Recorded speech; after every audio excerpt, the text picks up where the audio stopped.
to be as many ways to convert a van as there are people in the world, and Wilson is no exception. Created by one of our very own team members at Quirky Campers, Gabriella, what I really love about this van is the way they've created two quite distinct spaces by putting in a partial divide. I'm really looking forward to seeing how it feels in the flesh, so let's go and meet Wilson. Welcome to Quirky Campers, the home of handmade camper vans.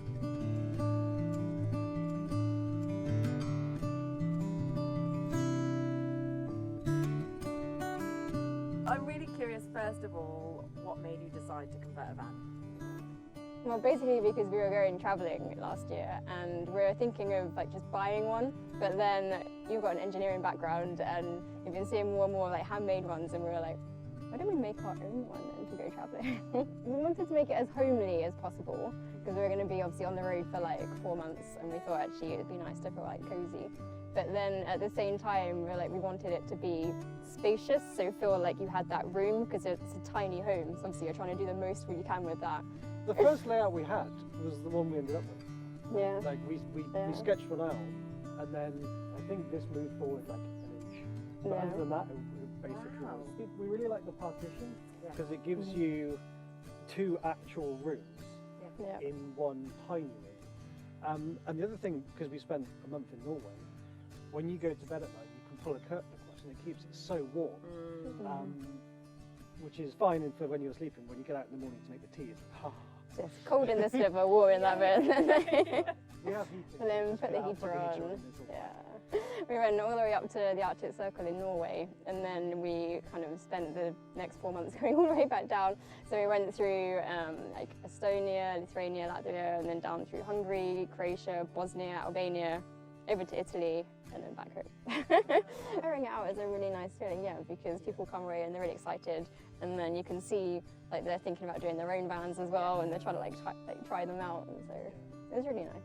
What's your favourite place to be, just to sit and hang out? Probably, as I say, probably like this. Because we have a pull-out table that kind of goes straight in the middle. We wanted to keep a bulkhead because it makes this completely separate. Because especially if you've been driving for 8 or 9 hours, you don't want to then sit in the same seat to have your dinner. So we can just chill out here, and we can have our table, and one of us can cook, and the other can read or something. And what were your major priorities? Lots of space, lots of worktop, because we love cooking. And then lots of storage as well. Especially because we were going to be living in it for 4 months permanently. We thought we just need to fit as much as we can in here. It took us quite a while to get these covers right, because we planed down all the pallet wood, and then we stained it, and then we painted some of them, and then we had to hand sand them down again, and then wax them to get the rustic feel to them. Really love country cottages, and that's kind of my thing, and I find them just so homely, and then I really like kind of teal colour, and I think with the dark wood it works really well. You were very adamant that we need to have a good stereo, and then we've got speakers underneath here as well that we've covered with some gold mesh as well. Quirky glasses, of course. Can't miss out. And a lot of people go Prosecco glasses. So we have Prosecco plates. And extra plates and stuff in that one. The wine glasses, obviously, the kettle, and then teas, coffees, hot chocolate, and biscuits and stuff. Spices, olive oil, salt, pepper, sugar, extra things that you might need.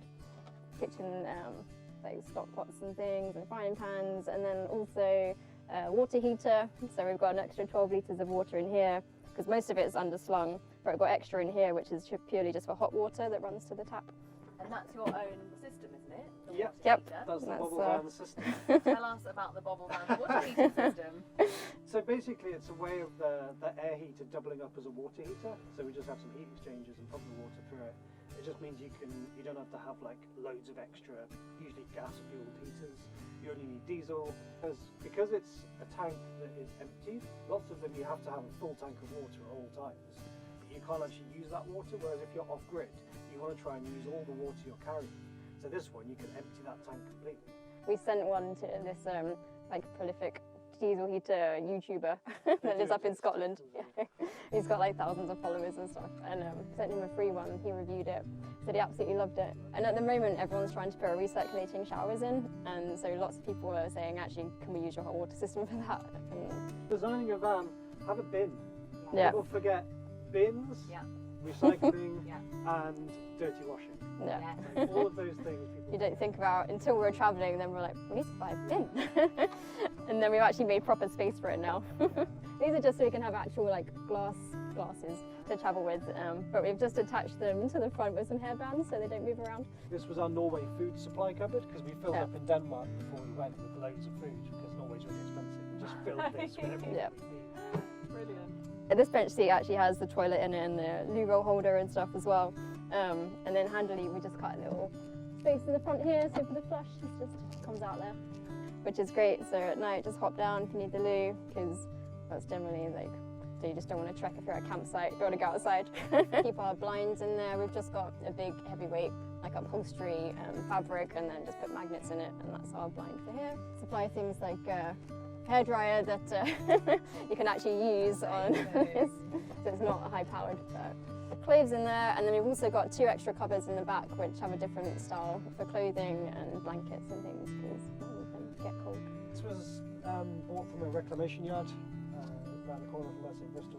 Yeah, we just saw it and we thought it goes, it's got some orange in it which will go with the fabrics, and we just thought actually that would be a really nice like showstopper thing to have. And also I it's really quite like funny it. if you're on a campsite at night because the lights are all in the van.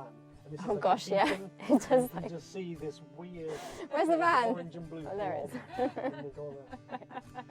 What's your electric setup? Do you have solar panels? 360 watts 2 on the roof. on the roof. We put a 200 watt panel on and then panicked and thought, it might not be enough. So doubled it pretty much. It's pretty monstrous. Batteries are just never ever But yeah, we never run out. When we were travelling, we used to do maybe like 4 days off grid to use up our 70 litres of water we have underneath. And then it'd be like, right, we actually need showers now, and go and top up the water and that. So then we'd go to a campsite for a night and then do another like 4 nights off grid.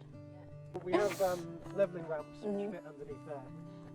And inside we have a love spoon, which is great because it hangs on a hook and you can use it for levelling the van. Oh, Yeah. So you Brilliant. Can use It's it mum tells you. got it for us, and yeah, it is good for van is not level. Okay, we know to put the levelling ramps up and bring this side up.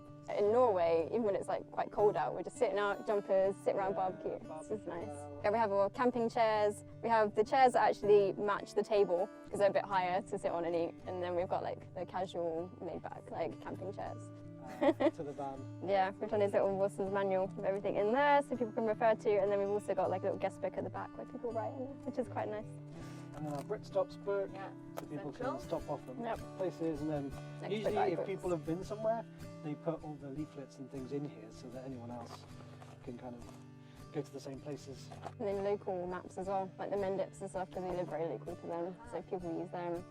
And then obviously like card games, people have actually used that book, which is the biggest book of card games. Yeah, it's huge. But people have used it, which is great. We did it in about 4 months, which we were quite happy with because it was just evenings and weekends. So yeah, that was quite good. You could hire this van for your very own adventure. Click the link to find out more. Looking to build your own camper van? You should check out our brand new ebook, Building a Camper Van. As well as technical advice on things like carpentry, gas and electrics, it also includes dozens of layout ideas and advice on things like choosing your base vehicle or what to do if you'd like to rent your camper van out. Click the link to find out more.